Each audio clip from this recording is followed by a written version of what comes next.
Reaching your 80th birthday isn't the finish line.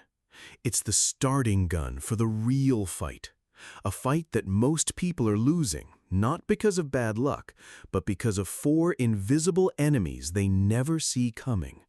These silent forces are quietly robbing millions of their energy, their memory, and their independence.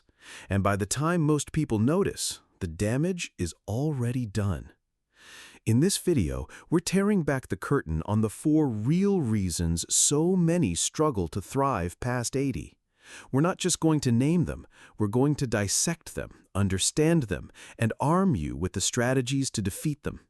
And stick with me, because the fourth reason is the one almost everyone overlooks, yet it has the power to change everything. Let's get started. Reason 1, the silent fire that fuels aging. One of the greatest threats to your health after 80 doesn't come from a virus or an injury. It starts from within. It's a process doctors call inflammaging. Think of it as a low-grade fire constantly smoldering inside your body.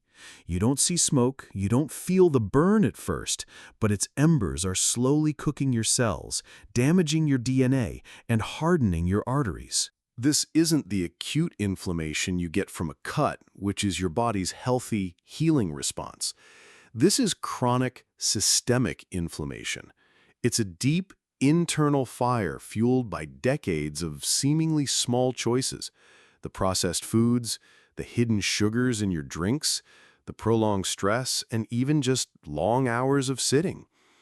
This relentless internal fire is a primary driver of nearly every age-related disease: heart disease, diabetes, arthritis, and even Alzheimer's.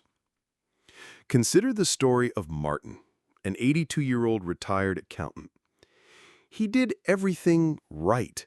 He never smoked, drank only on occasion, and walked his dog every morning. Yet he was plagued by a persistent brain fog, a deep-seated fatigue that no amount of coffee could fix, and a painful stiffness in his joints each morning. His standard blood work always came back normal. He was told this was just part of getting older, but Martin felt he was fading. It wasn't until he saw a functional medicine doctor that they ran a high-sensitivity C-reactive protein test. The results were clear. His body was fighting a raging inflammatory fire. The doctor explained that as you age, your body's natural anti-inflammatory systems become less efficient. The sugary pastry you ate at 50 was easily managed. At 80, it's like throwing gasoline on that smoldering fire. But here's the crucial part. You control the fuel source. You have the power to become a firefighter. This fight starts on your plate. Pro-inflammatory foods like sugar, refined carbohydrates, and processed meats are the arsonists. Anti-inflammatory foods are your fire brigade. Think of the vibrant colors in berries, rich in antioxidants that neutralize damage. Think of the omega-3 fatty acids in salmon and walnuts, which actively lower inflammatory markers. Think of leafy greens like spinach and kale, packed with nutrients that support your body's defense systems. Martin started small. He replaced his morning toast and jam with oatmeal and berries. He swapped his afternoon cookies for a handful of almonds. Within a month, the change was undeniable. The morning stiffness eased. That persistent mental fog began to lift. He wasn't just surviving. He was feeling alive again. He was quenching the fire, one healthy meal at a time. Reason 2, the quiet collapse of your strength. After age 60, your body begins a silent, gradual process of shedding muscle tissue. After 80, that process accelerates dramatically. The clinical term is sarcopenia, but you can think of it as the quiet collapse of your body's structural foundation. It doesn't happen overnight. It creeps in, disguised as minor inconveniences. It's the jar of pickles you suddenly can't open, the heavy grocery bag you struggle to carry from the car, the deep, comfortable chair that becomes a trap you have to rock yourself out of. The danger is that we mistake muscle for vanity. But muscle is the organ of longevity. It's not just for lifting heavy things. Your muscle mass is your body's armor. It is a primary site for glucose disposal, helping to prevent type 2 diabetes. It protects your bones and joints from impact. It is your balance system, the silent guardian that keeps you steady on your feet and prevents a fall from becoming a tragedy. When that armor disappears, your risk of a life-altering fall skyrockets. Take the story of Robert, 84, a proud former engineer who lived alone and cherished his independence. He was sharp as a tack, but he'd noticed he was avoiding the basement stairs and that his golf swing had lost its power. He dismissed it. Then, one afternoon, reaching for a book on a high shelf, he lost his balance for a split second. He tripped over a rug and felt a sharp, searing pain in his hip. It was broken. That single moment triggered a devastating chain reaction. Weeks of immobility in the hospital led to rapid muscle wasting. The weakness led to a terrifying fear of falling again. The fear led to a walker, and the walker led to the quiet shrinking of his world. A vibrant, independent life began to be confined to a single armchair. But listen closely. This is not a one-way street. Sarcopenia can be fought, and in many cases, significantly reversed. It requires two key inputs: resistance and protein. Walking is fantastic for your heart, but it doesn't build muscle effectively. You need resistance. This doesn't mean you need to join a gym. It can be as simple as standing up and sitting down from a chair 10 times in a row without using your hands. Try wall push-ups. Stand facing a wall, place your hands on it, and push your body back and forth. Use inexpensive resistance bands to add challenge to simple leg lifts. The second weapon is protein. As we age, our bodies become less efficient at turning protein into muscle. You need more of it. Aim for a source of protein with every meal. This could be eggs for breakfast, a piece of chicken or fish for lunch, and beans or lentils for dinner. It's about giving your body the raw building blocks it needs to repair and rebuild that crucial armor. If you're finding this valuable, I want you to do something. Go to the comments and type the word strength. It's a declaration that you're committed to protecting your foundation. Reason 3. The sleep that starves your brain. Sleep isn't just rest. It's a non-negotiable, life-sustaining biological process. It is your brain's nightly deep cleaning service. While you're in your deepest sleep stages, a remarkable thing happens. Your brain's glymphatic system activates.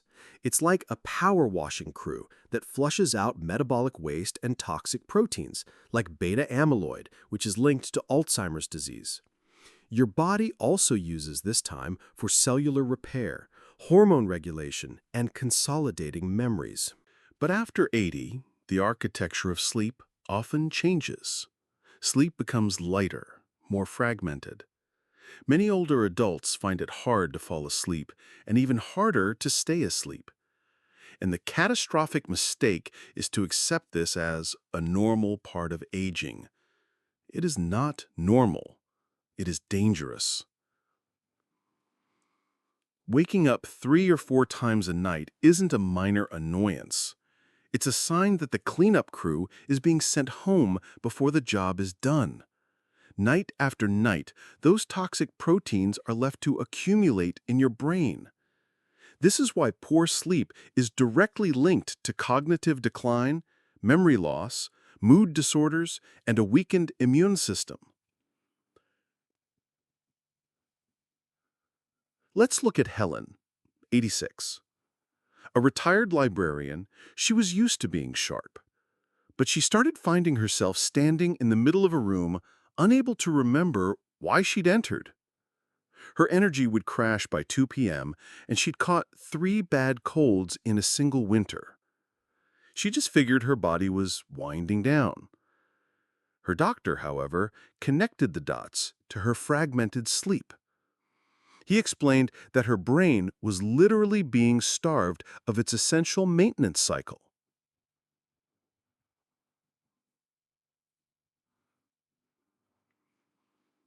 Improving sleep isn't about popping a pill. It's about building a sleep-promoting lifestyle. This is what experts call sleep hygiene. First, create a sanctuary. Your bedroom should be cool, completely dark, and quiet. Second, respect your internal clock. Try to go to bed and wake up at the same time every day, even on weekends. Third, harness the power of light. Get at least 15 minutes of direct sunlight in the morning. This helps to anchor your circadian rhythm. Conversely, avoid bright screens, phones, tablets, TVs for at least an hour before bed. The blue light they emit tricks your brain into thinking it's still daytime. Helen implemented a new wind-down routine. At 9 p.m., the screens went off. She would listen to calming music and read a physical book. It felt awkward at first, but within weeks, she was sleeping for longer stretches. Her memory became sharper, her energy levels evened out, and she felt more resilient. Good sleep after 80 is as critical as food and water. It's not about sleeping more, it's about sleeping better. Reason 4. The erosion of purpose. This is the silent killer that medicine often fails to diagnose. It's not a physical disease, but it has profoundly physical consequences. It's the double-edged sword of loneliness and a loss of daily purpose. Scientific studies are unequivocal on this. Chronic loneliness can be as damaging to your long-term health as smoking 15 cigarettes a day. It can shorten life expectancy more than obesity or physical inactivity. How? Loneliness is a state of chronic stress. It elevates cortisol levels, which in turn fuels inflammation, suppresses your immune system, and disrupts your sleep. It's a vicious cycle. As we age, our worlds can shrink. Friends pass away, children are busy with their own families, and physical limitations can make it harder to engage in old hobbies. The days can become dangerously quiet and unstructured. Think of Arthur, 88. His wife had passed 5 years prior, and his children lived across the country. He was fiercely independent and kept his house tidy, but his days were defined by the television schedule. He confessed that some weeks his only real conversations were with the cashier at the grocery store. What he missed most wasn't noise or activity. It was the quiet, profound feeling of being needed, the feeling that his presence, his knowledge, his existence still mattered to someone. The human spirit is not designed to simply exist. It is wired for connection and contribution. When the roles that have defined us for decades, our career, our role as a parent or caregiver, begin to fade, it's easy to lose our why. That feeling of, why should I get up today, becomes a heavy, oppressive weight. But purpose doesn't have to be a grand, world-changing mission. It is found in the small, consistent acts of contribution. It can be watering a plant that depends on you.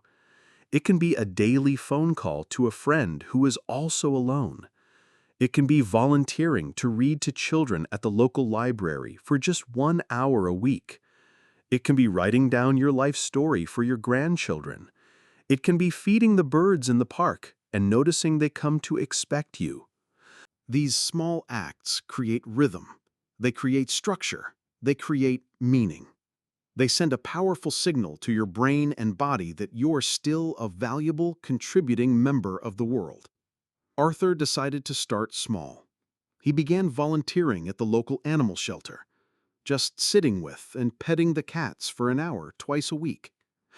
That small commitment transformed his outlook. He had a reason to get up, a place to be, and a feeling of being needed.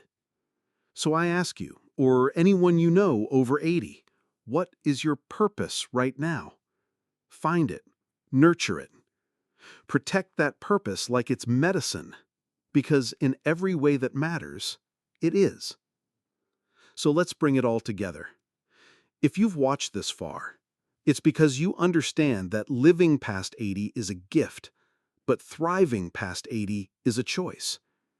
It's not about fearing the silent fire of inflammation, the quiet collapse of strength, the nightly starvation of sleep, or the slow erosion of purpose. It's about facing them with knowledge, courage, and a plan. The small, consistent choices you make today are the chisel with which you sculpt the quality of your tomorrow. This isn't about fading away. It's about focusing on what truly matters and protecting it with everything you've got. Now, I have a question for you, and I want you to be honest. Which of these 4 silent enemies resonated with you the most? In the comments below, tell me which one you're going to start fighting back against and the one specific action you will take this week. Let's build a community of action and support right here, right now. And if you're serious about not just adding years to your life, but adding life to your years, make sure you subscribe and turn on notifications. In my next video, we're going to expose the 3 so-called health foods that are actually destroying your gut health and sabotaging your energy. You do not want to miss it. Thank you for watching. Take action, and I'll see you in the next video.